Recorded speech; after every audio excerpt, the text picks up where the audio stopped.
All right, today I'm going to talk and read this session really interesting about the ending of the earth. Is that going to be transformed or renewed? Or replaced or renewed? That's the word.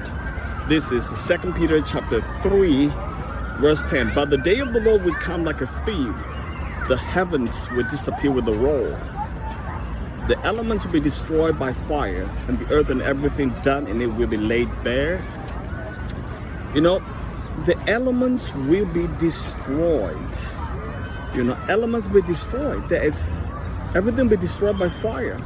Elements, study Bible, Carson, perhaps the sun, moon, and stars, but probably the basic components, the physical universe destroyed by fire. Everything in the universe, elements will be destroyed by fire. Okay, so, and then everything done in it will be laid bare. Laid bare. So, that's NIV. Let's say ESV said we'll be exposed. Same thing. Everything on this world will be exposed, laid bare. Interesting. So it is really like on the day of judgment. Okay, the scholars have a debate whether God will replace or transform the earth at the end of history. Is God going to replace the earth or transform the earth? There's so much Reformed theology talking about God is renewing this earth, make everything new again. Because actually there's a verse in the book of Revelation that says so. I made everything new. But if you replaced it, it's also making new. If you burn everything, the fire burn out all the elements of, of this world. How would you not, the heavenly bodies? Hang on, okay.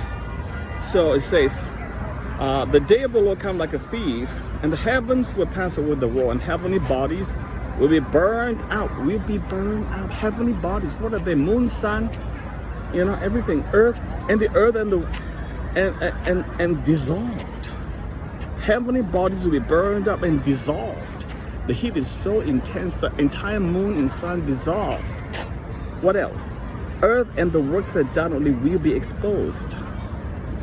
Okay, so is the earth going to still be the same or not? All right, so elements, all the elements. Oh boy, it's a really tough exegesis of the passage here. Let me read NIV. The heavens will disappear with a roar. Heavens, oh God. And the elements will be destroyed by fire. And the earth and everything done in it will be laid bare. Okay, so it's clear that elements will melt in the heat. Everything will be gone, and etc. So the debate, the debate whether it's transformation or replacement. I personally think it's not renewal. I think it's replacement. The tension exists because the Bible describes what is beyond our experience with language and analogies drawn from our own world. These analogies fall short of the matching the reality and capture only part of the full picture. This is legit, but it's also a cop-out. When we can't explain it, we say it's God's language that we can't understand. What is clear, however, is that God's destruction of this present universe at the end of history does not mean that the material world ends.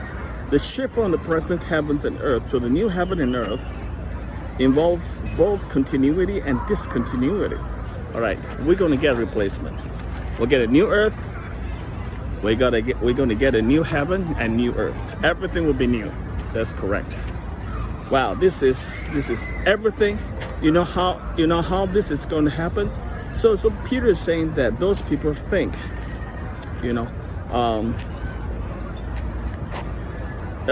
just life goes on, continue the party, orgies, and the lustful passions, and do the evil things because God is so absent, and Jesus never comes back for 2,000 years, and on and on and on. It's like I can do what I want. That's precisely the dangerous part of it, because Noah was completely. The people in Noah's days were completely wiped out and completely killed by the big flood. Everyone was drowned and dead because God judged the world. Only 8 people in Noah's family were saved in their big ark, big boat. Okay, By these waters of the world was deluged and destroyed. But the same word The present heavens and earth are reserved for fire. Heavens and earth are all going to be burned. Heavens is going to be burned and to be gone, being kept for the day of judgment and destruction of the ungodly. So, present heavens, verse 7, 2 Peter 3:7. By the same word, the present heavens and earth are reserved for fire. This earth is reserved for fire. What renewal are we talking about? Everything's going to be burned. It's going to be replaced. It's going to give us a new earth. You know, it's kind of close, but it doesn't really matter. It sort of matters, but I'll come to that later. Because we'll be, you know, since we'll be with the Lord anyway, why do we need heaven anyway? Heaven and earth will become one. And in the book of Revelations, we'll be living in the mansion of God. God will be living with us. So, and then it says, by the same word, the present heavens and earth are reserved for fire, being kept for the day of judgment and destruction of the ungodly. God is going to destroy the ungodly people together with this earth and heaven when the judgment day comes. You see, it's the present heavens and earth are being kept for the day of judgment, are being reserved for fire. Wow. So God keeps this earth and heavens for now to be destroyed, to be burned up with fire when the judgment day comes. And the earth is being destroyed and burned up with fire. The ungodly will be destroyed together in that fire. This is horrific. And nobody even talks about it. Nobody preaches about it. This is end-time eschatology. Eschatologically, powerful eschatology is such an important thing. We have to know and understand what's coming. I wish people would talk about it more, preach about it more, or write a book about this. I would love to. It says here, but do not forget this one. With the Lord, a day is 1,000 years. The Lord is not slow. God's given us a chance. You see that? But the day of the Lord will come like a thief. Verse 10, the heavens will disappear with a roll. One roll. Everything's gone. And the elements will be destroyed by fire. And the earth and everything in it will be laid bare. I guess it's been burned and everything done. Now, so Peter is using all this narrative to describe the horrific ending of this world in judgment. Since everything will be destroyed in this way, what kind of people ought you to be? You ought to live holy and godly lives as you look forward to the day of God and speed its coming. Okay? The day will bring about the destruction of the heavens by fire, and the elements will melt in the heat. Wow. But in keeping with this promise, we're looking forward to a new heaven and new earth where righteousness dwells. I think this is a bit like Noah. Just like 1,000 times, 1,000,000 times more grander and magnificent than Noah's days, because we're not just God's not just flooding the earth, God's burning the earth. God's not just giving back the same earth. God is going to burn out this earth and give us a new earth, a new heaven. Wow. This is crazy, man. So dear friends, since you're looking forward to this, make every effort to be found spotless, blameless, and at peace with God. That is the whole idea. Because you know this earth will be burned up, because you know the ungodly will be burned together in this earth,